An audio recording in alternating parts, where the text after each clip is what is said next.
The views and opinions expressed on any program are those of the producers and/or the persons appearing on the program and do not necessarily reflect the views and opinions of FRC Media, Bristol Community College, or the City of Fall River.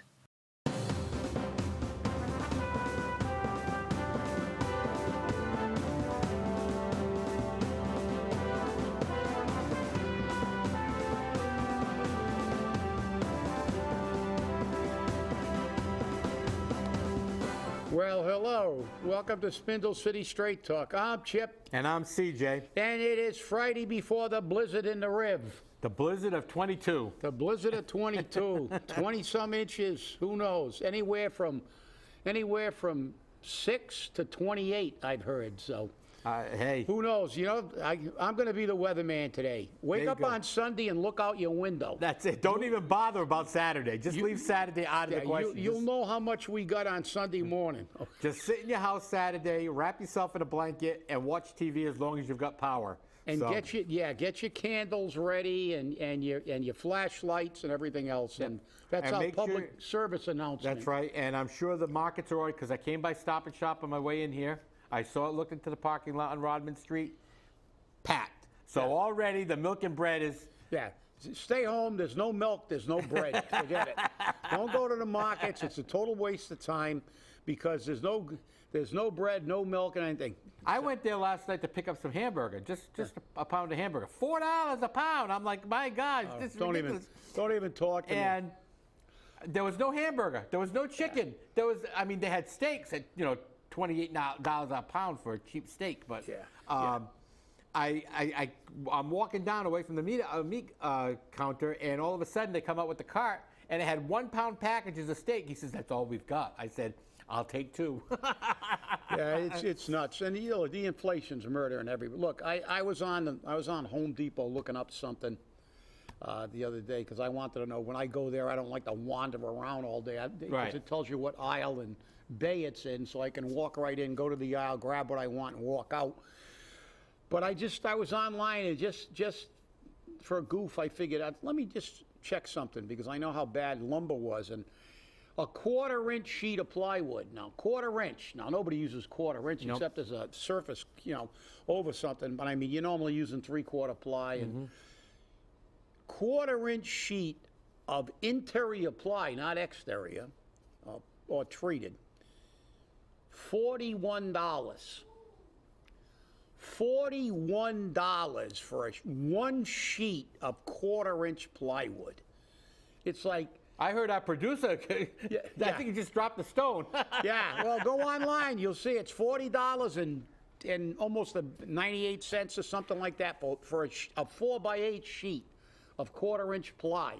So God knows what it is for a 3/4-inch. I didn't even want to go. I get the horrors. So there goes everybody's renovations and stuff for the next year or two. So, but look. Thank you, Brandon. Let's go, Brandon. I mean, that's it. But remember, inflation is a good thing, he said at one of his speeches. But then when he called the Fox reporter an SOB,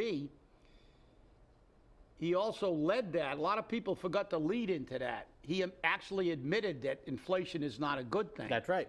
Because that's why he called him a dumb SOB. That's right. Because thinking that inflation was good. But yet he exposed himself because and in his speeches, he said, well, don't make it that bad. Sometimes inflation is a good thing. No, I'm sorry, if you're a working person, inflation is never good. Nope. And while we're on stuff that's full of crap, I guess I don't even know if we should classify this as news anymore. News. This was expected. Jasiel got another extension. Jasiel is free again. As you can't even say right free now, at last. I know. He's always free. As we speak right now, he is supposed to be on his way to Berlin, New Hampshire, which is just about on the border to Canada. It's about 4 hours away. But instead, Judge Woodlock, in his infinite stupidity, decided that because of COVID, he was going to give him a 14-day extension. Like, there's going to be a big change in 14 days. Yeah. Okay? And he ruled that he's not going to be able to stay out until his appeal is heard. Yeah. Well, listen, we all know one thing. This is all baloney. Now, number one, we all know about the quote-unquote misinformation. They're all over the map on COVID. Nobody is. But what we do know is Jasiel, what, he just turned 30? Yep. He's in, like, the only people that have less of a chance of having anything significant with COVID are children that don't have comorbidities. So the reality is he's a very low-risk patient. He's probably vaxxed, and if he isn't, they can vax him into prison. And I believe they will. And, because now he's an inmate, they can do anything they want to him. So, but COVID, come on. Woodlock was he was a major disappointment, especially after he spent the entire trial basically tongue-lashing Jasiel because he betrayed the people of Fall River with his actions, and then he just doesn't want to put him in jail. So it's kind of mystifying why he doesn't, but I don't know. But it's getting to the point now where, you know something, maybe we just shouldn't ever mention Jasiel again until he's actually going to jail. I know. Because, every month, or every 2 weeks, every couple of weeks, we're talking about, well, Jasiel's not going to jail anymore. So let's take it for granted that he's out, and we'll let you know when he's going. Well, the Federal Probation Department filed a petition to remove the GPS anklet off of Jasiel. Yeah. Because he was going into the prison. Yep. And they wanted the ability to remove it in Fall River or in the prison. I would say remove it in the prison. Oh, yeah. So while he's still out, I think he needs to keep it. Oh, absolutely. Okay? Because God only knows where he'll go. You might go to Vegas and take some pictures at the crap tables. There you go. Yeah, he's done that before.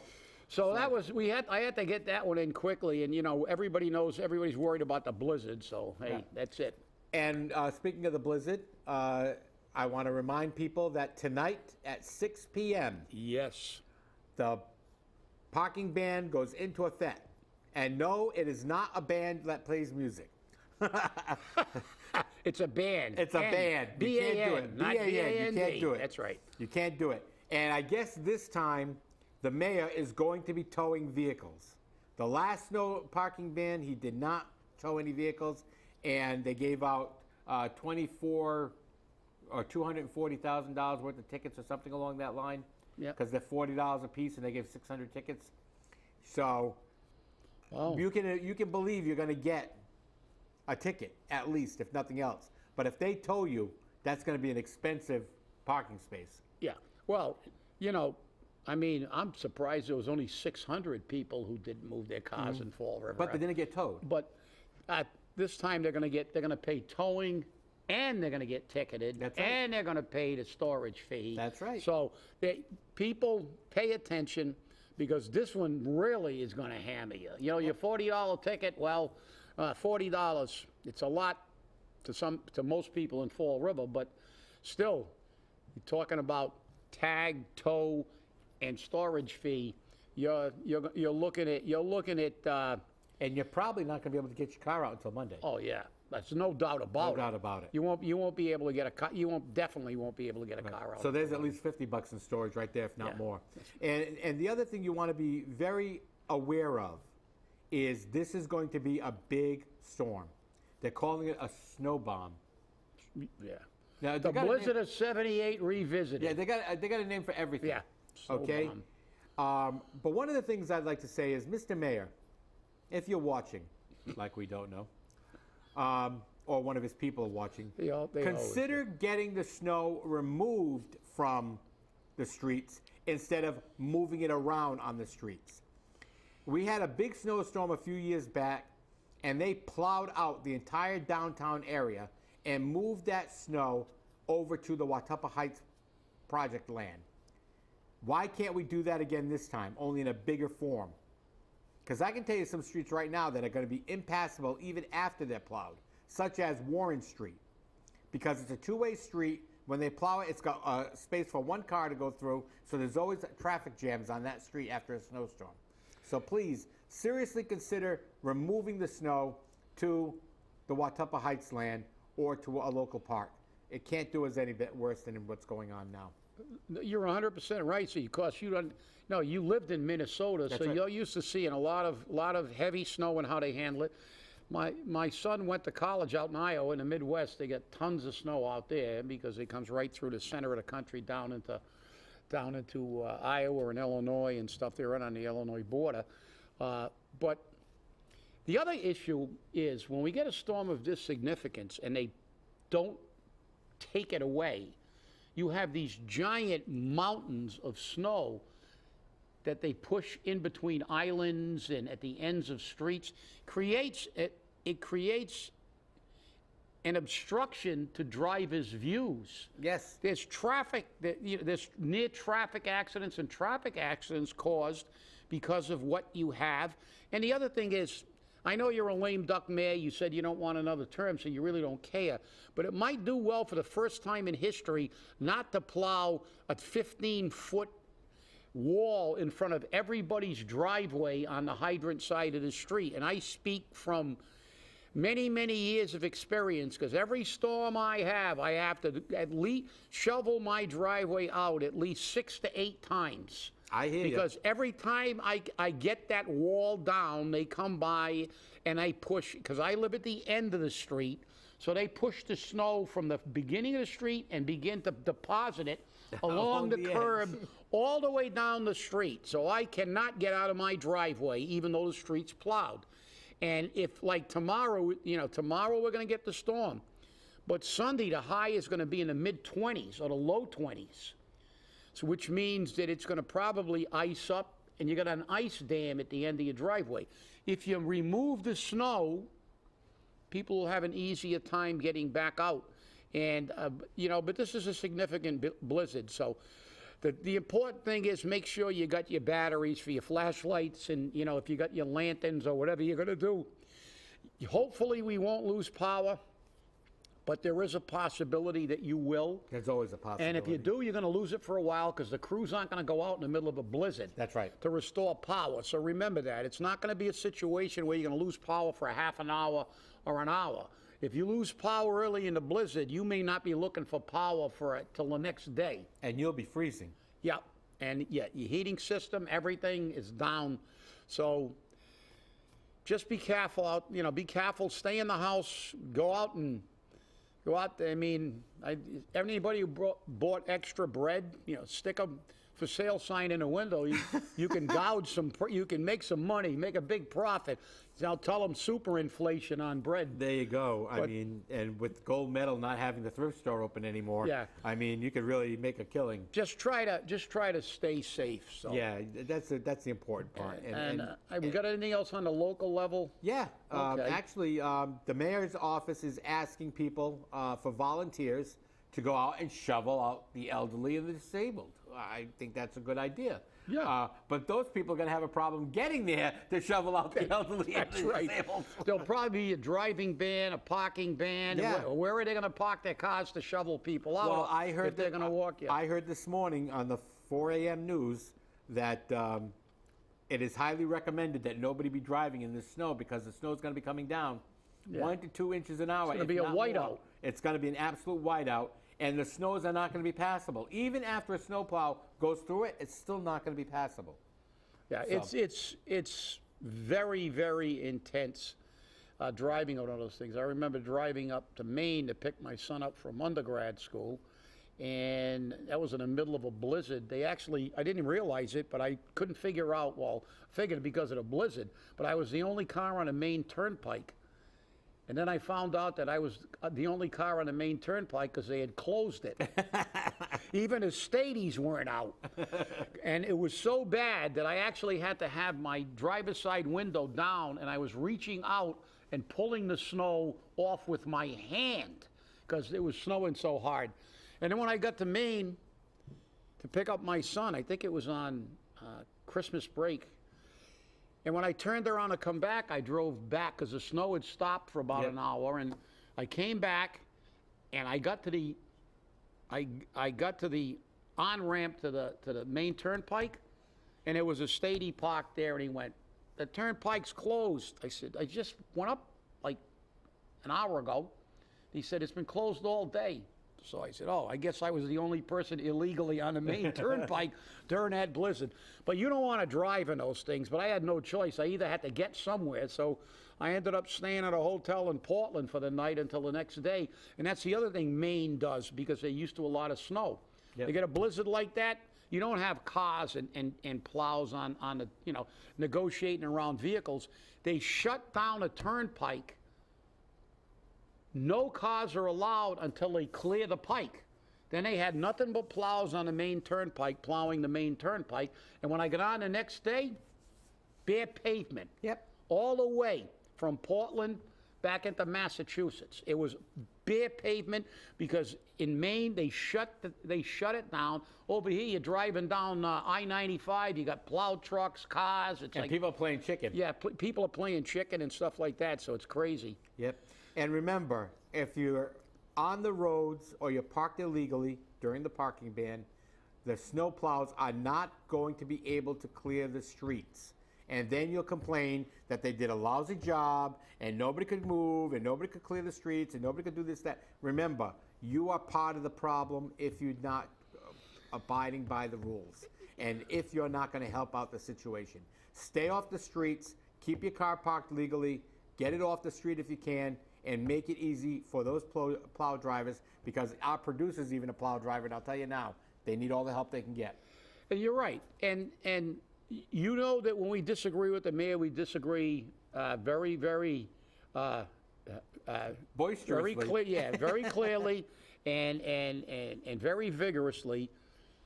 But I think this is a good thing. You know, you hate to say it. You don't like to see people get tickets, but you can't be a scofflaw. And as you said, you can't clear a street right. The plow drivers, you got to drive around you. Now you got an entire section. You got 2 or 3 cars on a short street.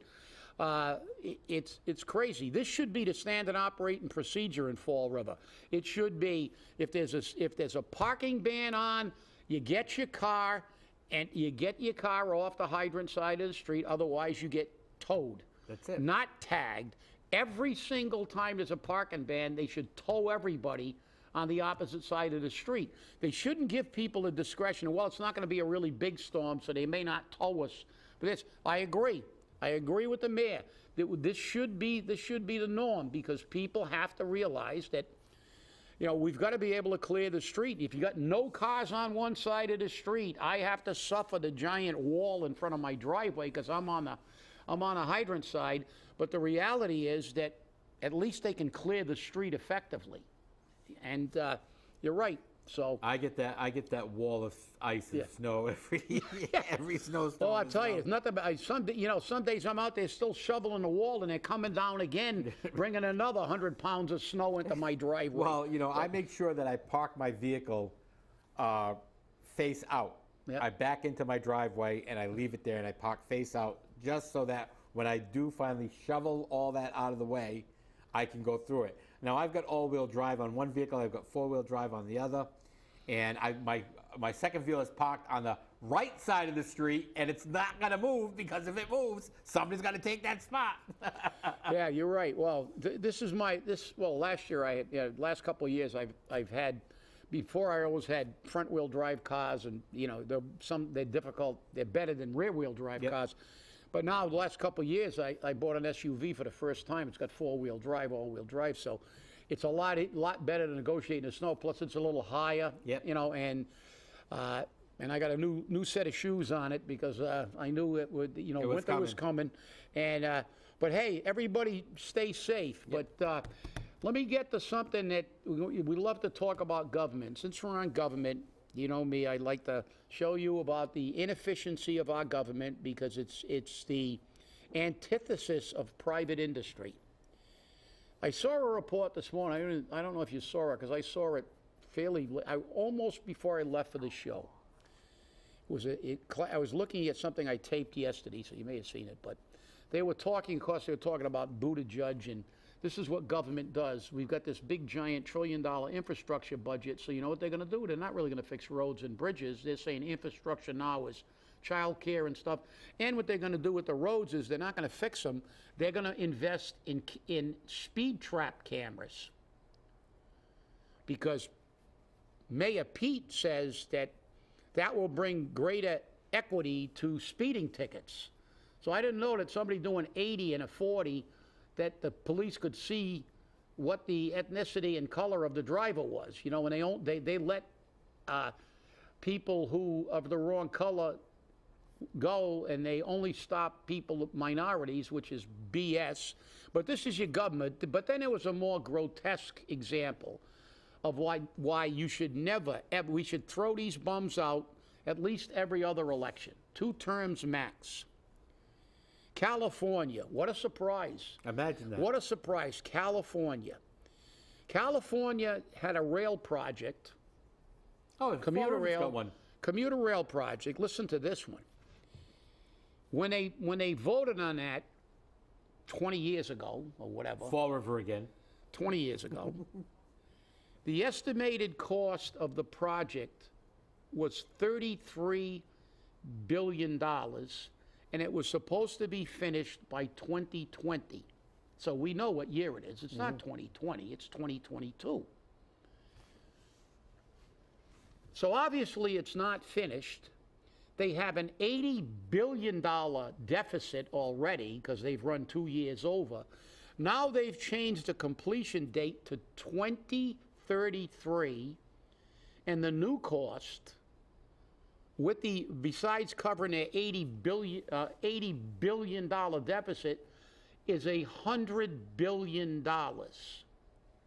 Chump change. So we went from a $33 billion project that was going to be done in 2020 to a $180 billion project that may or may not be finished by 2033. You wonder why we're always complaining here about letting this city just keep spending, just keep going deeper and deeper in debt. There is no incentive for them to ever do anything correctly because, as I said, government is the antithesis to efficiency. Now, I used to go to Vegas like every 3 months for a very long time. I had a span of about 2 years where virtually every 3 months when I went to Vegas, there was a new hotel open. Now think about this. If you've ever been to a major casino in Las Vegas, they're indoor cities. They have shopping malls, they have restaurants, they have, it's a hotel and a casino. And every one of those casinos was built on time and under budget because that's private industry. In private industry, you're not doing the work, they fire you, and they get somebody in who will do the work, and they do it correctly. When it comes to the government, you get a project like that commuter rail in California, now we have to look up at how many contractors made so much money between when it was approved in 2020 and 2022, and how many more of those contributors are going to make more money while they got their nose in the trough until 2033, I'm sorry. This is government. This is the problem you have. Politicians don't care about spending money. They worry about making money for themselves and their friends, like Pelosi in real estate. We know it in the stock market. We know Pelosi, who's made, I think she started out with a $60,000 salary. Now she makes $200,000 in Congress. And she's been here 30 years. But she's worth over $300 million now. Her husband just did a $10 million deal with insider trading information. So this is what they do. And they don't care. And that's why, that's why now, rather than in the old days where they said, we're not going to raise taxes, it's an election year, that we have to worry about getting reelected. They've now propagandized their way into making people believe the old Goebbels method, tell a big lie often enough and people will believe it, that it's your obligation every year to get tax and fee increases, no matter how much they're wasting money, no matter how many jobs they create. Never tighten their belt. Those expressions are gone now. Bare bones budget, tighten your belt, lean government. Those things have been canceled from the language.